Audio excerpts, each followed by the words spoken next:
बच्चों, ओम शांति। आप सभी बढ़िया होंगे, खुश होंगे, अच्छे होंगे, तंदुरुस्त होंगे। तो बच्चों, जो सकारात्मक जीवन शैली है, जो हमने प्रोग्राम शुरू किया उस पर हम चर्चा कर रहे हैं। उसके अंतर्गत हम एक एक जो टॉपिक है उसको भी हम क्लियर कर रहे हैं। आप सबको अच्छा लग ही रहा होगा। बच्चों, आज हम चर्चा करेंगे हमारा जो भोजन है वो कैसा होना चाहिए। तो भोजन हमारे शरीर के लिए बहुत ही इम्पोर्टेंट है, क्योंकि भोजन के बारे में कहा जाता है जैसा अन्न वैसा मन। तो जो भोजन हम खा रहे हैं, जो अन्न खा रहे हैं, उसका हमारे मन के ऊपर बहुत असर होता है। भोजन भी 3 प्रकार का कहा गया है: सात्विक भोजन, राजसिक भोजन और तामसिक भोजन। तो सात्विक जो भोजन है उसको उसके अंतर्गत जो आता है सात्विक भोजन अर्थात शुद्ध शाकाहारी, जिसमें प्याज लहसुन भी नहीं खाया जाता है। और राजसिक भोजन में बहुत ही मसालेदार तली हुई चीज़ें वो सब आता है, जैसे कि अचार है और बासी भोजन, वो राजसिक भोजन में आता है। और तामसिक जो भोजन है उसमें मांसाहार आता है और फिर नशीली जो पदार्थ है वो आता है। तो बच्चों, हमें शुद्ध सात्विक भोजन ही स्वीकार करना चाहिए, क्योंकि सात्विक भोजन खाने से करने से हमारा मन शुद्ध होता है, बुद्धि हमारी शुद्ध होती है। राजसिक भोजन अगर हम खाते हैं तो हमारे अंदर आलस्य, अलबेलापन आता है, हमारा मन भारी होता है, बुद्धि भारी हो जाती है और मोटापा भी बढ़ता है। और जो तामसिक भोजन है उससे हमारी जो वृत्ति है वो खराब हो जाती है, दृष्टि खराब हो जाती है और बहुत ही क्रोध भी आता है। कहते हैं ना, जैसा अन्न वैसा मन। तो इस पर मुझे एक कहानी याद आ रही है कि एक संत थे। तो एक व्यक्ति के पास वो जाते हैं, तो वहाँ वो जाते हैं, उनको भोजन दिया जाता है। तो भोजन जिसने बनाया हुआ था, तो वो भोजन ऐसे विचारों में बनाया हुआ था, उसके अंदर बहुत ही क्रोध था, ईर्ष्या थी। ऐसे में जब उस संत ने वो भोजन खाया तो उसके अंदर भी वैसे ही विचार आने लगे, क्रोध के विचार आने लगे। आज तक उसको ऐसे विचार नहीं आए थे। वह विचार उस व्यक्ति के मन के, उस संत के अंदर आने लगे। तो बच्चों, कि भोजन जो है कि वो कैसा होना चाहिए, कि परमात्मा की याद में बनाया हुआ, अच्छे विचारों से बनाया हुआ भोजन ही हमें स्वीकार करना चाहिए। और अगर मान लीजिए हमारे सामने भोजन की थाली आई है और हम टीवी के सामने बैठ कर के, या मोबाइल हमारे हाथ में है, ऐसे ही मोबाइल को लेकर के हम हाथ में लेकर के बातें करते हुए भोजन को खा रहे हैं, तो उसका असर जरूर हमारे मन पर आता है। और इसीलिए भोजन करते समय बिल्कुल साइलेंस में, मौन में हमें भोजन करना चाहिए, ताकि वो भोजन ताकत का भी काम करे। जैसे कि हम हमेशा ऐसे भोजन बनाते भी हैं और खाते भी हैं। आपको हमेशा की तरह हम बताना चाहेंगे कि प्रजापिता ब्रह्मा कुमारी ईश्वरीय विश्वविद्यालय में भोजन को ब्रह्मा भोजन कहा जाता है। और इस ब्रह्मा भोजन का बहुत सुंदर गायन है कि देवताएं भी इस भोजन को खाने के लिए तरसते थे। माना ऐसा ये भोजन रहता है कि पवित्र जो आत्माएं होती है, जो ब्रह्मचर्य का पालन करती है, वे ये भोजन बनाते हैं। न सिर्फ तन की पवित्रता लेकिन मन की पवित्रता के साथ भोजन को बनाया जाता है। परमात्मा की याद में, गॉड की याद में यह भोजन बनाया जाता है। अच्छे विचार उसमें डाले जाते हैं, जैसे कि मैं परम पवित्र आत्मा हूँ, परमात्मा पवित्रता इसमें समा रही है।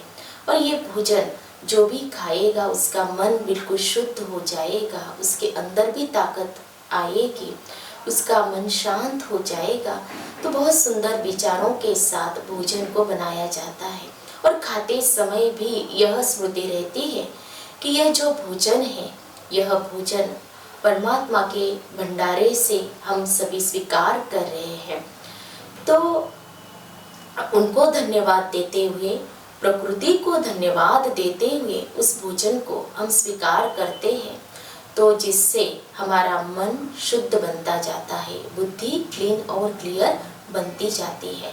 तो बच्चों, अगर आप भोजन को आज तक आप ऐसे नहीं स्वीकार करते थे कि परमात्मा की याद में, भगवान को याद करते हुए, उनको समर्पित करते हुए, तो आज से आप सभी भी इस पर जरूर अटेंशन देंगे और विशेष अटेंशन देंगे कि हमें भोजन सात्विक ही करना है।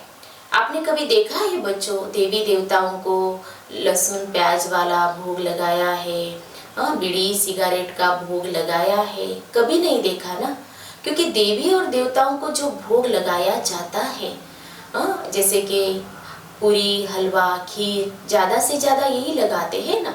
तो कभी हमने देखा नहीं कि तामसिक जो चीज़ें होती है उसका भोग लगाया हो।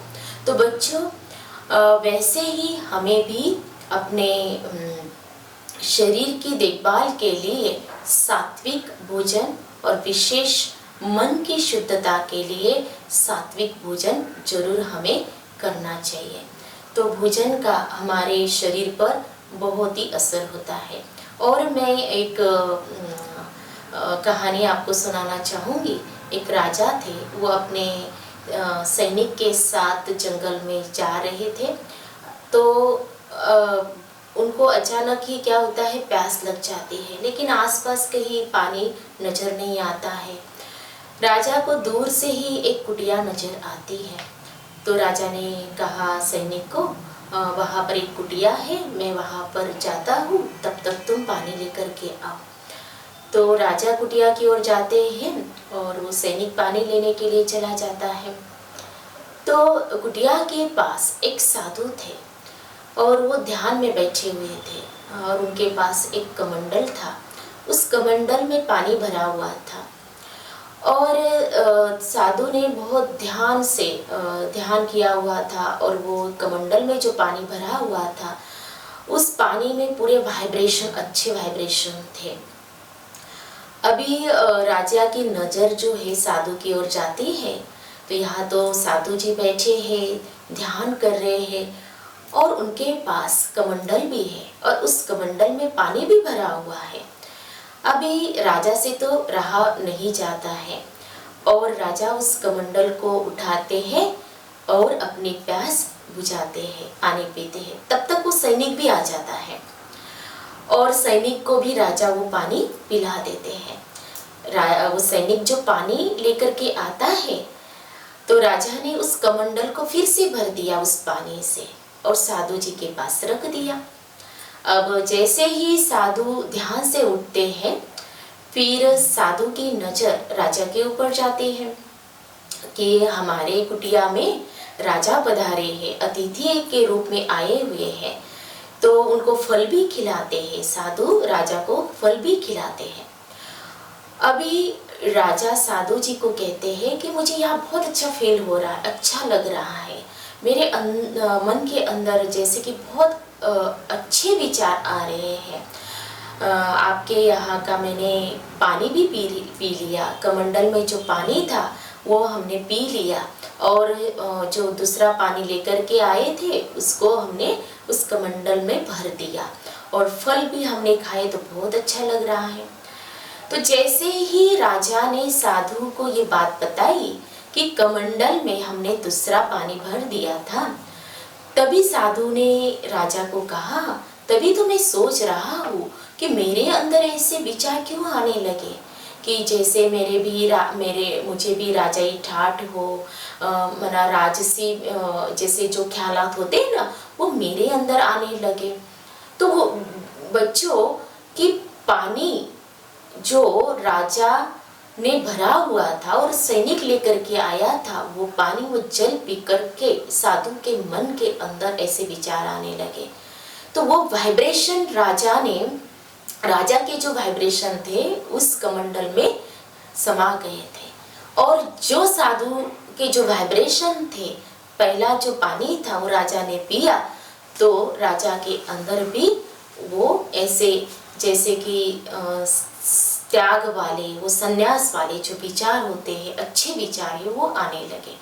तो बच्चों जैसे भोजन का असर होता है, अन्न का हमारे मन के ऊपर असर होता है, ठीक उसी प्रकार जो पानी हम पीते हैं उसका भी असर हमारे शरीर के ऊपर, हमारे मन के ऊपर, हमारे वाणी के ऊपर होता है।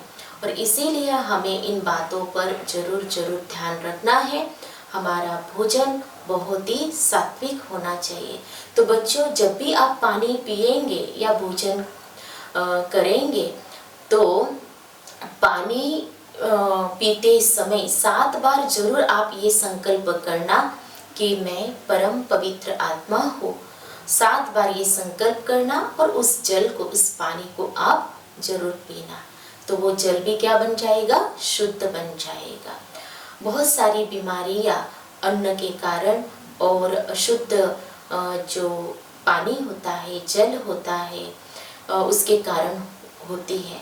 और इसीलिए बच्चों बाहर की जो चीज़ें हैं, बाहर के जो पदार्थ जो हमें अट्रैक्ट करते हैं तो वो न खाते हुए, क्योंकि जो माँ का हाथ का बना हुआ जो भोजन होता है उसमें प्यार होता है, भावनाएं होती है और वो भी शुद्ध भावनाएं होती है, तो उसको ही हमें स्वीकार करना चाहिए, खाना चाहिए। बाहर की जो चीज़ें होती है, जो बनाई जाती है, तो बनाने वाले के यही संकल्प चलते हैं कि मेरे इसके द्वारा अच्छे से अच्छी कमाई हो। जैसे कि आप सबको पानी पूरी अच्छी लगती है ना, या वड़ा पाव खाते होंगे, कचौरी खाते होंगे, समोसा खाते होंगे। लेकिन देखो बच्चों, जिस दिन आपने खाया उस दिन आपको कैसा फील होता है। और माँ के हाथ का बना हुआ घर का जो भोजन खाते हैं और उसमें भी अगर प्रसाद समझकर जब हम खाते हैं तो हमारा मन बुद्धि बहुत ही सात्विक शुद्ध बनता जाता है। तो बच्चों आप जरूर भोजन पर क्या करेंगे? अटेंशन देंगे और सात्विक भोजन आज से, अब से, क्योंकि अब नहीं तो कब नहीं, तो जरूर सात्विक भोजन को अपनाएंगे। और एक बात, जैसे कि शरीर के लिए जैसे भोजन की आवश्यकता है, ठीक उसी प्रकार एक्सरसाइज भी बहुत ज़रूरी है। व्यायाम करना भी बहुत ज़रूरी होता है। तो कौन सी एक्सरसाइज हमें करनी चाहिए? जैसे कि मेडिटेशन तो हम प्रतिदिन कर ही रहे हैं और आपकी अब तक प्रैक्टिस तो हो चुकी होगी कि मेडिटेशन किसे कहा जाता है, जो पॉजिटिव थॉट्स हैं मन को दिए जाते हैं। आप बच्चों ने सुना होगा, हमारे जो महात्मा गांधी जी थे, उन्होंने 3 बंदर जो कहे थे कि बुरा मत सुनो, बुरा मत देखो, बुरा मत बोलो। तो बच्चों मैं आज आपको बताना चाहूँगी कि बुरा मत सोचो और बुरा मत करो, ये 2 ऐड किए हैं। तो अगर हम ये इस पर अटेंशन देंगे तो इसको ही योग कहा जाता है। किसको योग कहा जाता है वो मैं आपको जरूर बताना चाहूँगी कि न सुन बुरा, बुरा किसी का सुनना नहीं, न सुन सुन सुन बुरा, बुरा किसी का सुनना नहीं, इसका नाम योग, इसका नाम योग। न देख देख देख बुरा, न देख देख देख बुरा, बुरा किसी का देखना नहीं, बुरा किसी का देखना नहीं, इसका नाम योग। न बोल बोल बोल बुरा, न बोल बोल बोल बुरा, बुरा किसी का बोलना नहीं, बुरा किसी का बोलना नहीं, इसका नाम योग। न सोच सोच सोच बुरा, न सोच सोच सोच बुरा, बुरा किसी का सोचना नहीं, बुरा किसी का सोचना नहीं, इसका नाम योग, इसका नाम योग। न कर कर कर बुरा, न कर कर कर बुरा, बुरा किसी का करना नहीं, बुरा किसी का करना नहीं, इसका नाम योग, इसका नाम योग। तो बच्चों, आज का जो योग है आपको हमेशा ध्यान में रहेगा। इसको ही मेडिटेशन भी कहते हैं कि हम अपने लाइफ को, अपने मन को अगर सकारात्मकता से भर देंगे और उसमें भोजन भी आ जाता है, भोजन की शुद्धि भी आ जाती है, जिससे हमारा मन शुद्ध होगा और हम अपनी जीवन शैली को सकारात्मक बना पाएंगे। तो आज की जो चर्चा है बच्चों आपको पसंद आई होगी और हमेशा आप अपने जीवन के अंदर इन बातों को लाने का प्रयास करेंगे, धारण करने का जरूर प्रयास करेंगे। आपको ये चर्चा अच्छी लगी है तो आप जरूर कमेंट्स करना। अच्छा, ओम शांति।